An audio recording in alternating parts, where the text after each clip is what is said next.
Welcome to Vegan Ultra. I'm your inspiration guide, Adam Gallus, on this epic quest for health, hope, and happiness, in which I lose 150 pounds in 12 months on a whole food vegan diet while walking 3,000 miles to prove to myself, my family, and everybody watching on YouTube that we can all become the ultra versions of ourselves if we give it a chance and are powered by plants. Today is a special edition of the training update diet of champions, what I eat in a day. But first, let's talk about how the week went in terms of training. So because I added that weighted vest, that's basically stressing my body and muscles while walking the entire time, I had to pull back a bit. Normally I walk about 5 hours, or roughly half a marathon, Monday through Friday, in addition slightly more on some days, and I had to do just 6 miles on Thursday because of the extra load, but I still managed 73 miles, or nearly 3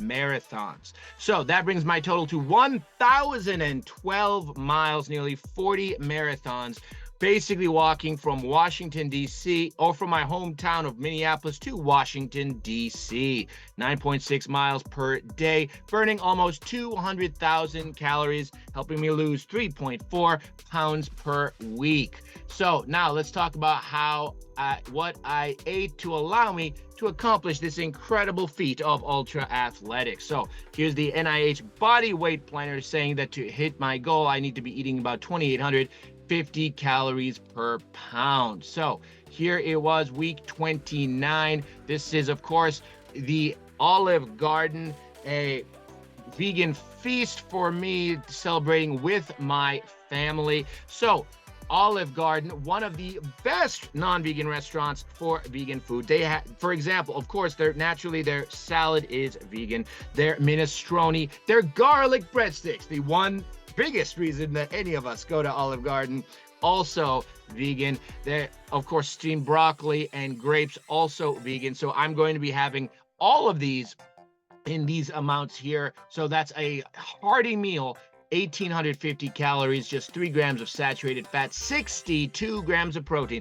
Literally, this could be my entire meal for the day, and I'd get sufficient protein, plenty of carbs, 31 grams of fiber. So other than this high amount of sodium, that this is pretty close to the ideal vegan meal you can eat out at a restaurant. But you can see here, so this week, because of this restaurant meal, my calories were much higher. So I also had 6 pounds of tangerines, 2 of those 3-pound bags, 3 3-pound bags of apples, 2 bags of grapes, like I always do on the weekend. We'll talk about in a second what goes into my minestrone, and of course my cinnamon plant milk. So for the week, we can see here 126 grams of fiber, right in the sweet spot of what we evolved eating, 153 grams of protein per day, so 1.56, you can see well within the range. For athletes, remember, it's recommended 1.2 grams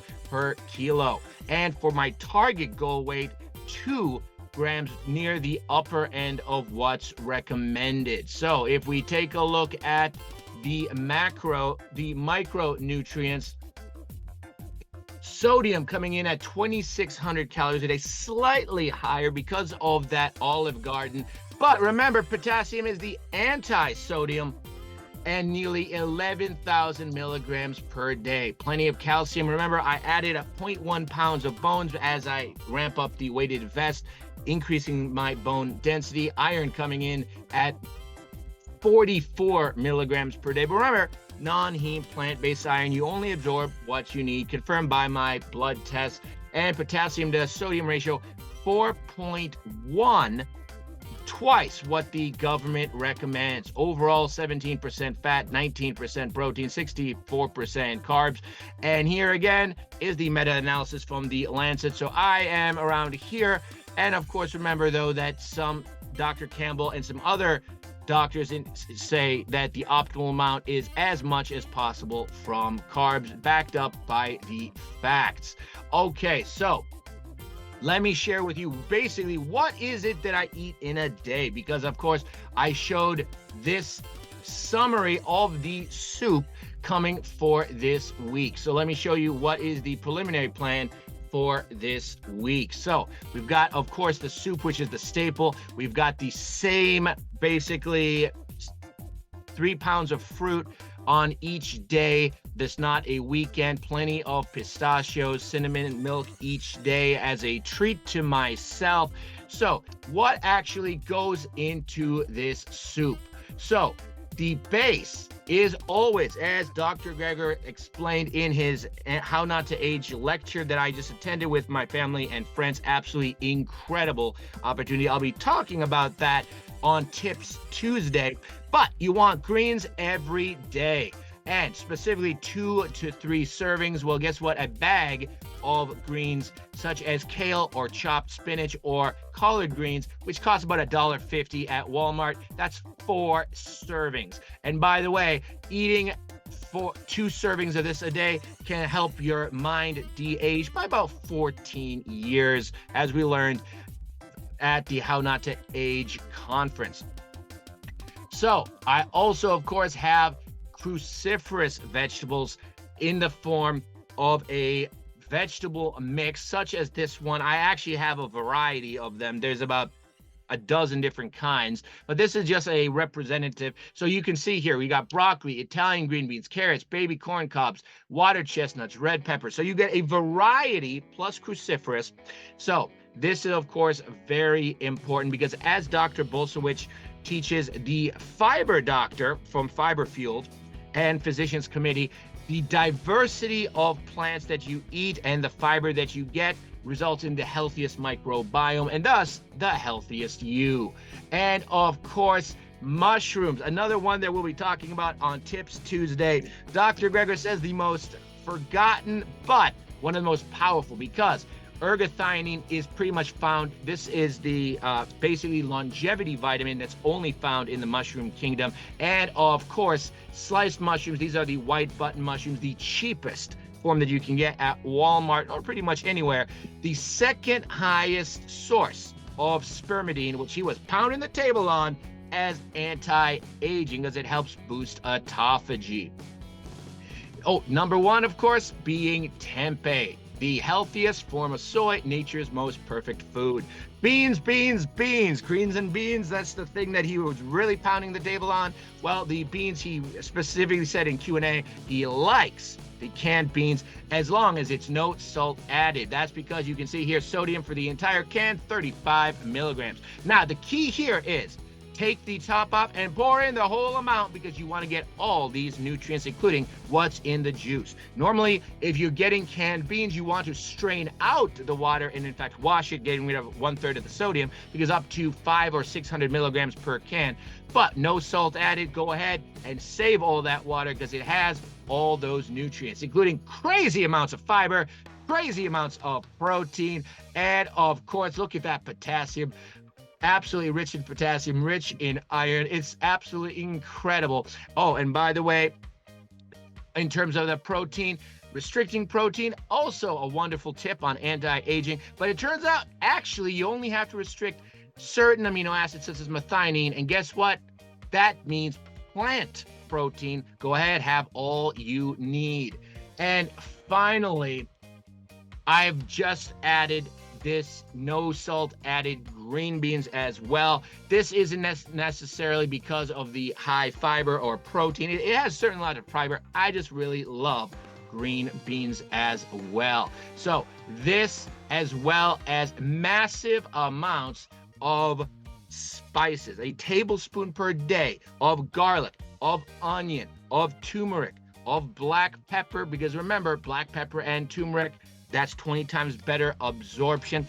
A tablespoon